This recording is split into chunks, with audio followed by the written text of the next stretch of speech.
Arrancamos una nueva edición de Colegiados. Hoy nos dirigimos al Colegio de Médicos de Valencia.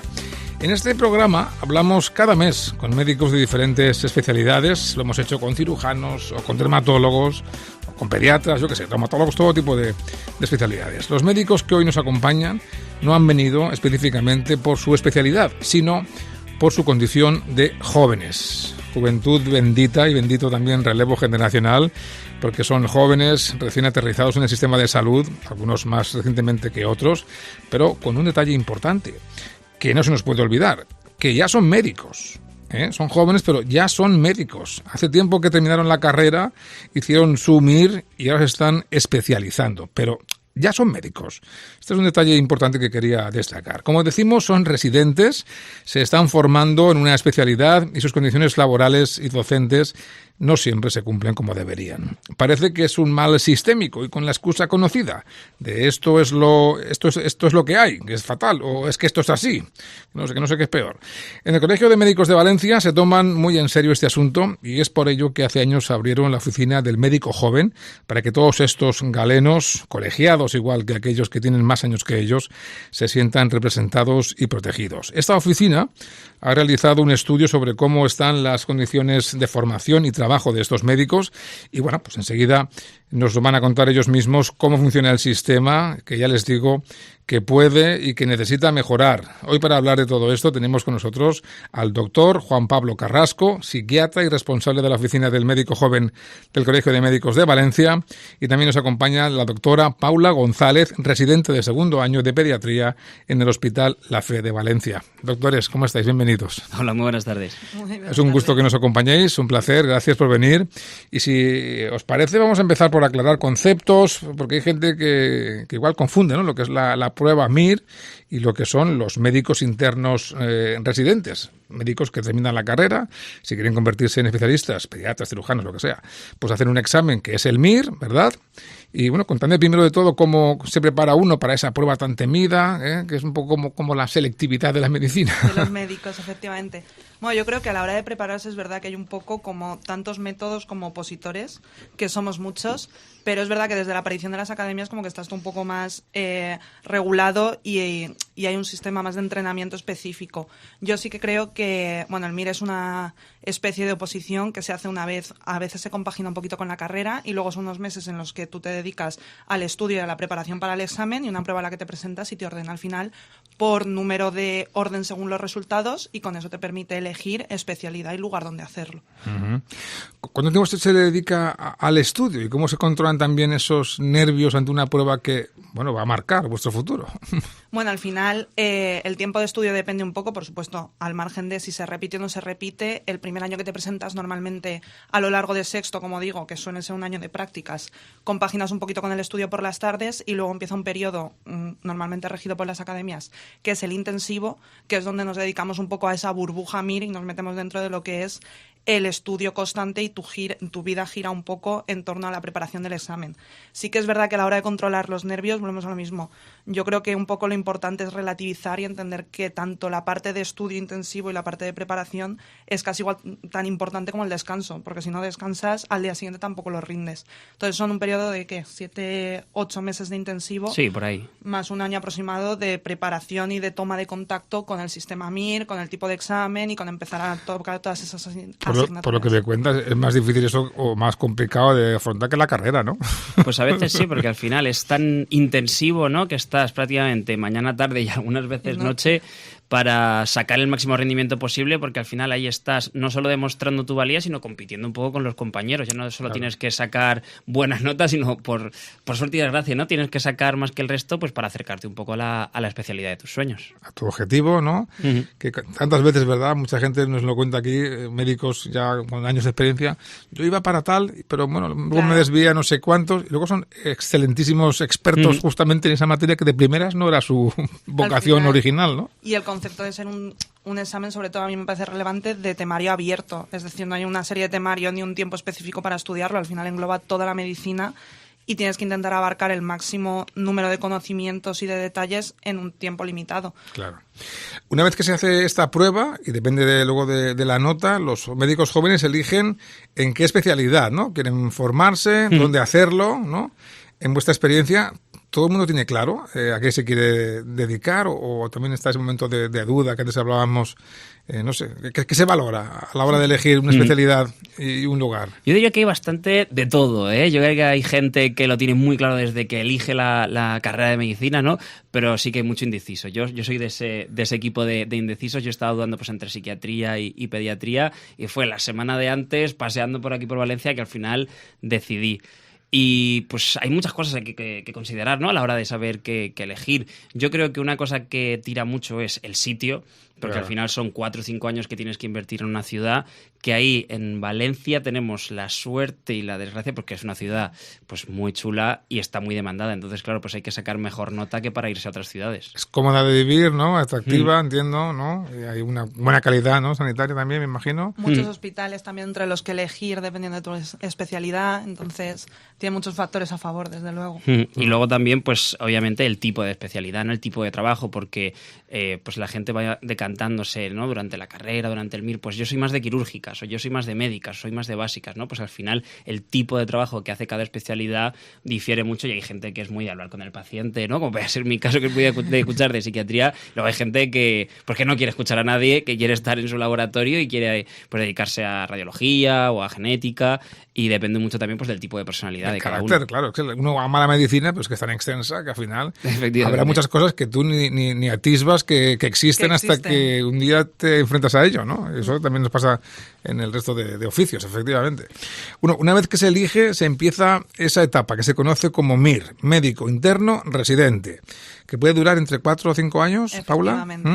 Es una etapa teóricamente de formación especializada, ¿no? Donde el médico joven, pero ya médico, pues eso, se especializa en un ámbito concreto, bueno, más que concreto, es de formación 100%, ¿es correcto? Sí, efectivamente. Es verdad que es una etapa de formación, bueno, entre la fina línea entre la formación y la acreditación, ¿no? Para poder ejercer posteriormente de especialista en la medicina. Sí que es cierto que a pesar de ser una etapa de formación, tenemos una gran carga de trabajo tanto asistencial como muchas veces incluso burocrático o administrativo, ¿no? Entonces es una etapa para mí imprescindible, porque es verdad que durante la etapa universitaria no conoces la realidad clínica ni la realidad del día a día del ejercicio de la medicina, porque estás mucho más centrado en lo que es la teoría y el estudio, y luego el MIR es como esa etapa intermedia entre todo lo que ha sido el ámbito de formarse y conocer la medicina y el ámbito de empezar a ejercer tutelado teóricamente por aquellos que ya tienen una experiencia previa que han estado con nosotros, que han estado ejerciendo ese trabajo antes. Claro. A mí me gusta mucho comparar en este programa la vida de los médicos que vemos en el cine y televisión con la de verdad. Bueno, tendrán cosas en común, obviamente, algunas están muy bien hechas. Al menos eso dicen muchos médicos, ¿no? Esto se parece mucho a la realidad, esto no tiene nada que ver. Depende de la serie. Siempre tenemos alguna pregunta al respecto. ¿El trato a los médicos residentes en las series de televisión no siempre es, digamos, el apropiado? Me parece que sea un poquito a que levanto los palos. Efectivamente, sí. En eso sí que están acertados, ¿no? Y sí que se parece un poco. Yo creo que no es tanto a lo mejor el trato, ¿no? Porque en general cuando llegas a consulta con un paciente, ¿no? Con un compañero, pues sí que te tratan muy de igual a igual lo que es el trato, ¿no? En lo que es el espacio que te dan, el cómo se dirigen a ti, pero desde luego en lo que sí que es como en las series y las películas es que somos el último mono y el que si hay un problema te va a caer a ti. Si hay una consulta que cubrir o un quirófano que cubrir, al final eso cae al más pequeño de la cadena, que somos los residentes. Bueno, sois jóvenes, tenéis menos de 30 años los dos, ¿no? Los dos. ¿Y los pacientes? ¿Cómo os tratan? ¿Cómo os ven? A veces dicen, uy, este jovencito o esta jovencita me tiene que curar a mí, sobre todo los más mayores. Pasa a veces, bueno, yo con mayores, bueno, trato con los padres y los abuelos, sobre todo de los pacientes, ¿no? Mis pacientes al final, por suerte, son todos mucho más jóvenes que yo. Son niños. Claro, son niños. Entonces sí que es cierto que yo al principio, no sé si es tanto la imagen que damos de juventud como la imagen de inexperiencia, que supongo que también se percibe en una consulta, ¿no? Cuando hay un médico más experimentado, existe como mucho más esa seguridad a la hora del trato con el paciente, también la perciben ellos mismos y se dan cuenta de que, bueno, me está atendiendo un médico más joven, igual no tiene tanta idea, igual esto lo deberías consultar con alguno de tus superiores antes de darme este diagnóstico o este tratamiento. Entonces eso sí que lo percibimos. Yo con los pacientes lo he notado un poco menos.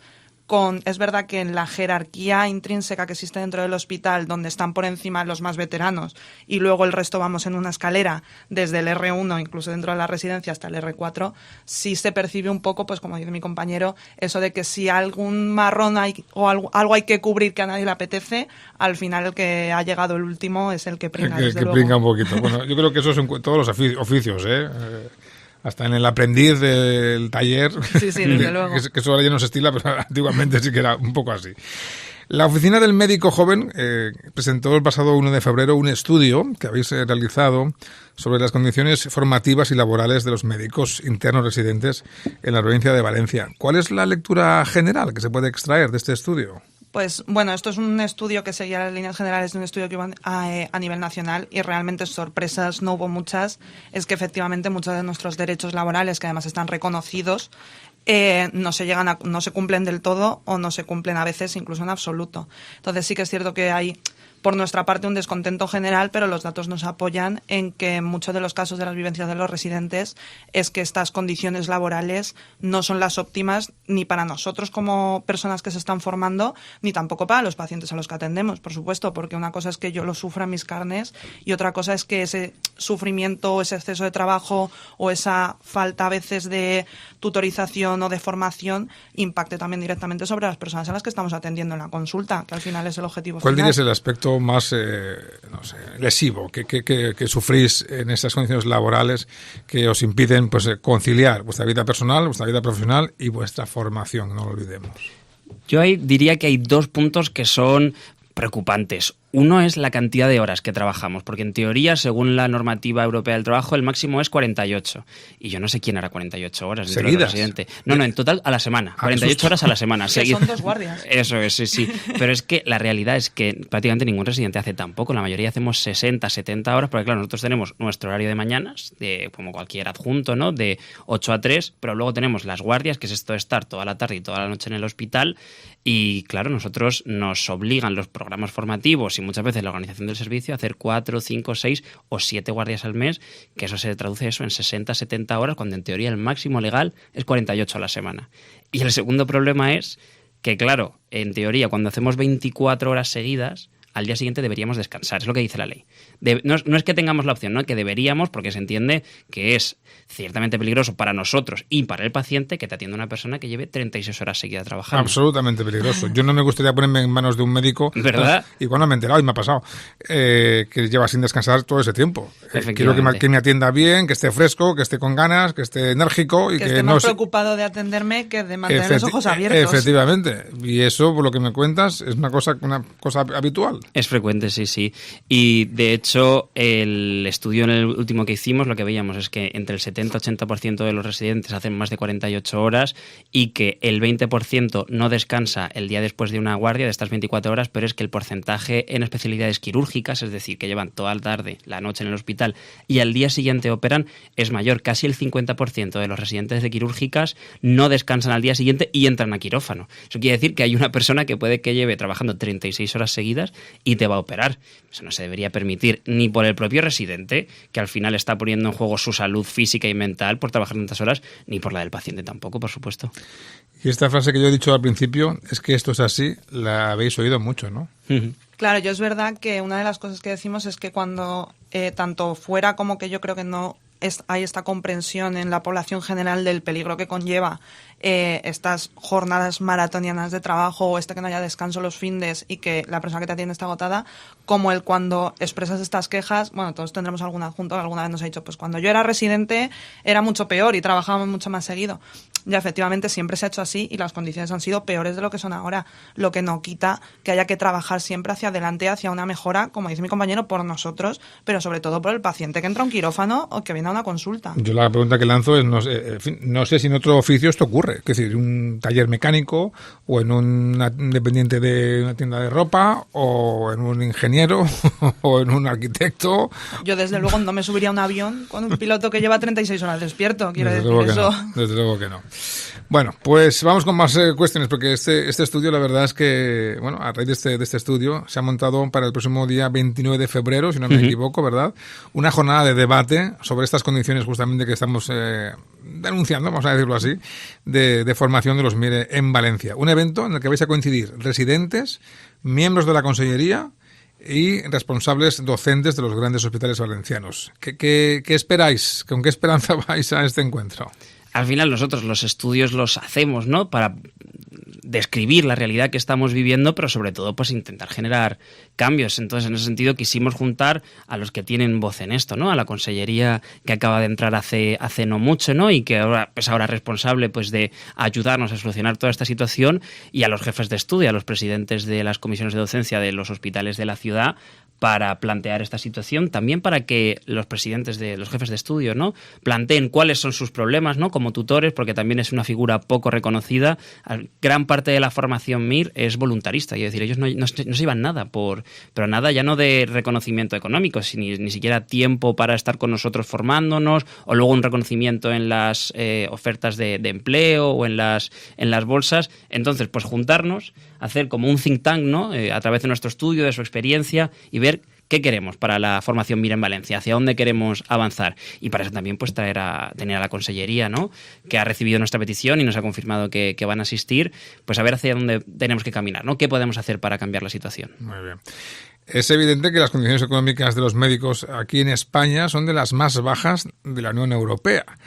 Cuando salís fuera y conocéis otras realidades, ¿creéis que es un motivo que justamente provoca esto tan denunciado de la fuga de talento, a fuga de cerebros al extranjero? ¿Notáis que esto pasa mucho entre vuestros compañeros o conocidos? Creo que aquí en España realmente a la cabeza en condiciones económicas estamos en pocos empleos, pero es verdad que en el ambiente médico lo notamos mucho y se escucha mucho hablar de cómo es la vida allí fuera, ¿no?, al otro lado, sobre todo de los Pirineos.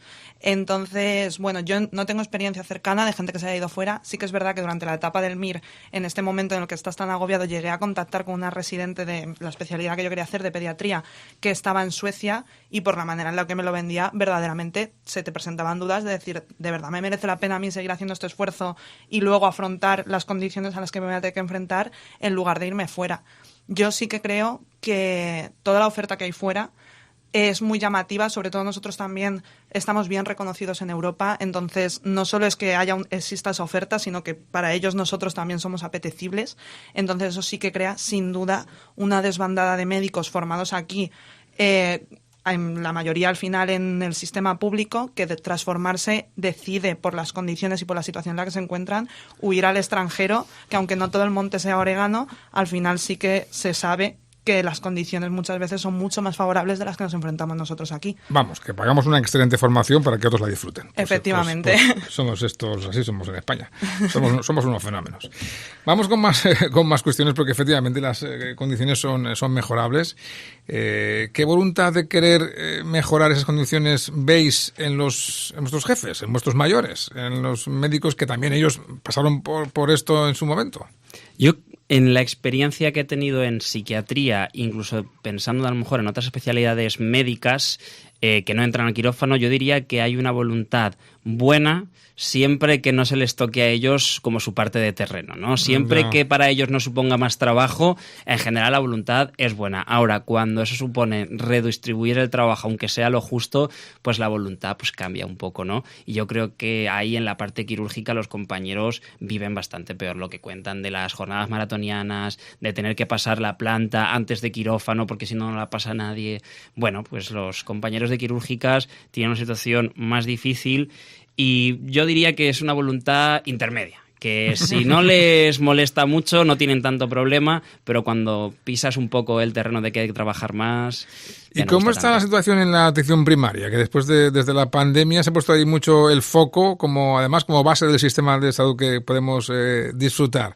¿Qué tipo de análisis haríais de cómo está ahora mismo y cómo se podría mejorar?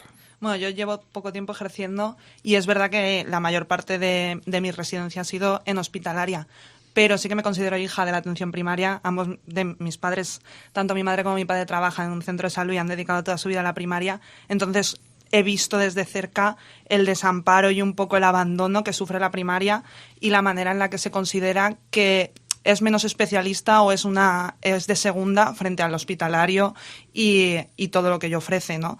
Yo considero que la atención primaria, desde luego, si buscamos una medicina personalizada, una medicina específica, es la que está en primaria, es la del médico que te atiende de primera mano, que conoce al paciente, que tiene una continuidad, es el primer eslabón de todo nuestro sistema sanitario, y es muy triste ver cómo poco a poco se va desprestigiando y se va hundiendo cada vez más y se le dedican menos recursos, con lo que ello conlleva ya no solo para lo que es la primaria, sino para todo el sistema sanitario, porque al final ellos son la puerta, ellos tienen la manera de solucionar gran parte de las consultas que se producen y quitaría también mucho trabajo a la hospitalaria y mucha sobrecarga. Quiero decir, es que es el pilar fundamental, es la base de la estructura. Entonces, bueno. Los médicos de familia o de cabecera de toda la vida, ¿no? Que nos trataban de todo y que lo hacía muy bien. La verdad es que sí. ¿Ibas a decir algo? Sí, yo iba a comentar que, estando totalmente de acuerdo con Paula, porque la situación de la atención primaria es así, rompería una lanza a favor de las condiciones de los residentes de medicina de familia, que en nuestro estudio salen mejor que otras especialidades. Yo no sé si es porque, como los médicos de familia son conscientes de lo que viene, luego los cuidan más, ¿no? Pero la realidad es que las condiciones en las que trabajan los residentes de medicina de familia son mejor que los de otras especialidades, y bueno, también es algo a tener en cuenta, ¿no? A la hora de elegir esta especialidad, animando a la gente que nos escucha, ¿no? Se lo están planteando, que la residencia de medicina de familia se trabaja muy bien, las condiciones son mejores que en otras especialidades. Luego viene una realidad más difícil que esperemos que cambie, ¿no? De que lleguen a terminar, pero bueno, que en la residencia se les cuida en general. Como psiquiatra, que te voy a preguntar una cuestión. La salud mental últimamente es como el elefante blanco, ¿no? Está la gente muy pendiente de esta parte de la salud, que ahora hemos descubierto que es fundamental. Un poquito tarde, pero bueno, vale si la dicha es buena. Somos conscientes además de que el aumento de patologías derivadas de salud mental está creciendo de manera exponencial, aunque nos sigue costando manifestarlo en público. Uno está malo de lo que sea y lo cuenta. Como sea de salud mental, nos lo quedamos para adentro. ¿Entre los jóvenes se ha derribado ese tabú o sigue presente? Yo creo que sigue presente. Ha habido una mejora, sin duda, de lo que se vivía antes, ¿no? El estigma que había en reconocer pues que uno tenía o ansiedad o depresión, o que iba al psicólogo o que iba al psiquiatra. Eso antes era algo impensable, ¿no? Y al final pues era casi hablar de los antiguos psiquiátricos, ¿no? Ha habido un cambio y hay gente que se atreve a hablar de salud mental sin ningún problema. Se entiende y se reconoce pues que las condiciones en las que vivimos nos pueden llevar a ese tipo de problemas de salud mental. Ha habido un cambio, sin duda mejor, pero pues aún sigue siendo más tabú que otra enfermedad. Sigue siendo más fácil, ¿no? Decir que vas al cardiólogo porque tienes una arritmia o un bloqueo, que decir que vas al psiquiatra porque tienes ansiedad o tienes insomnio. Claro. Y eso debería cambiar, porque al final eso supone una barrera de acceso, ¿no? Que una persona... Y que los problemas también se curan. Lo has tenido, te lo han tratado, ya no lo tienes, pues para adelante. Efectivamente, sí, que ahí, efectivamente, como somos capaces, ¿no? De ayudar mucho a la gente, pues es una pena que alguien por el estigma no venga a pedir ayuda y que se quede, pues, sufriendo, ¿no? Pasándolo mal, y que luego eso pues le pueda ayudar a situaciones tan difíciles, ¿no? Como las ideas de suicidio o situaciones muy difíciles, que de verdad que desde la parte de psiquiatría, de psicología, de todo los que estamos trabajando en salud mental, se puede hacer mucho, y si se necesita es tan fácil, ¿no? Y tan difícil a veces, pero tan fácil como pedir ayuda. Igual que en cualquier otra especialidad, cuando uno está malito de lo que sea, a la primer síntoma, ve, y si no tienes nada, pues para casa. Y pide ayuda. Hay que pedir ayuda, efectivamente. Igual si te duele cualquier parte de tu cuerpo, como si te duele el alma, el espíritu. Ya para concluir, a pesar de todo esto que hemos comentado, ¿por qué diríais que hay que estudiar medicina a jóvenes que seguramente nos están escuchando y que también tienen esa misma vocación? ¿Por qué invertir esa cantidad ingente de tiempo en formación? ¿Ha valido la pena todo ese esfuerzo? Yo, hombre, por ahora es verdad que sí que considero que vale la pena, que la medicina es preciosa y que cuando te apasiona todo pesa un poco menos. Es verdad que el hecho de que efectivamente tengamos vocación o tengamos ganas de seguir aquí, todavía tengamos ese esfuerzo, no significa que tengamos que aceptar todas las condiciones ni toda la situación que supone, porque muchas veces la vocación parece que justifica la explotación y no debería ser así, porque lo que hace al final es agotarla y hacer que a la larga, yo lo veo sobre todo en las generaciones más mayores, estén mucho más hartos y empiezan a pensar que quizás no mereció la pena, lo cual es una cosa tristísima, porque al final nosotros hemos hecho todo esto para poder atender a la gente, para poder trabajar de algo que nos gusta, que nos apasiona, que requiere un esfuerzo, pero ese esfuerzo pesa menos por las ganas que tenemos, y que si eso se acompañara de una situación adecuada, mejoraría todo muchísimo, obviamente. Yo creo que tenemos la suerte, Paula y yo, ¿no?, de estar en esta parte aún de la juventud que se va pasando, ¿no?, pero que yo creo que estamos ilusionados, que llegamos con muchas ganas, y yo en la experiencia que tengo de estos 4 o 5 años que llevo trabajando como MIR en la sanidad pública, pues a mí me ha merecido mucho la pena, la verdad, haber estudiado medicina y haber hecho todo el esfuerzo. Lo bonito que es pues acompañar a alguien que sufre, sentirte útil, sentir que eres capaz de ayudar, ¿no? Yo creo que es algo súper bonito, que en la medicina está muy disponible, que prácticamente todo nuestro trabajo es ayudar, es acompañar, es aliviar. Lo que hay que intentar es que se mantenga esa ilusión, ¿no? Y que los médicos no pierdan y no perdamos la ilusión por trabajar en unas malas condiciones, y para eso estamos también nosotros pues haciendo todo esto, ¿no? Para que la ilusión se mantenga, ¿no? Y podamos llegar a los 50, a los 60 manteniendo, ¿no?, y disfrutando la misma ilusión que tenemos ahora. Que dejemos de ser jóvenes, pero sigamos teniendo ganas. Eso es, sí. Sí, ¿no? ¿Quién decía aquello, no? Que trabaja en lo que te gusta y no trabajarás nunca. Sí, pero que trabajes las horas que corresponden y que te lo paguen bien. Eso es, sí, efectivamente. Bueno, ha sido un placer, doctora Paula González, doctor Juan Pablo Carrasco, gracias. Muchas gracias. Ojalá mejoren vuestras condiciones y que en ese encuentro que está por venir, en nada, unos días, pues se pueden encontrar alguna solución para esta situación. Gracias. Gracias. A ti.